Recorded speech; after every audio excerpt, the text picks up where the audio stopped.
Anziani sì, ma ancora attivi e per questo conosciuti anche per l'attività di vendita dei prodotti che coltivavano nel campo adiacente la loro casa al 160 di via Provinciale a Fossò, nel Veneziano. In paese c'è commozione per la tragica fine di Antonietta e Antonio Terrin, morti nell'incendio che ha distrutto la loro abitazione e che con molta probabilità è partito dalla stufa a legna. Il sindaco di Fossò così ricorda Antonio Terrin. Lui, sebbene anziano, aiutava il figlio nella gestione dell'azienda e poi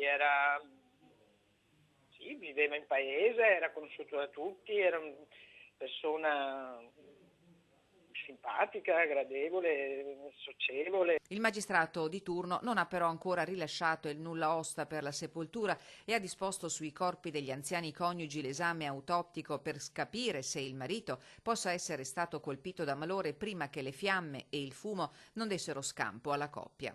Ieri i vigili del fuoco hanno lavorato per quasi tutta la giornata per spegnere i focolai ancora attivi nell'abitazione, mentre i carabinieri hanno raccolto tutti gli elementi utili per chiarire l'esatta dinamica del tragico evento. I coniugi Terrin lasciano due figli, Luciano e Lucia, attorno ai quali si è stretto l'abbraccio di tutta Fossò.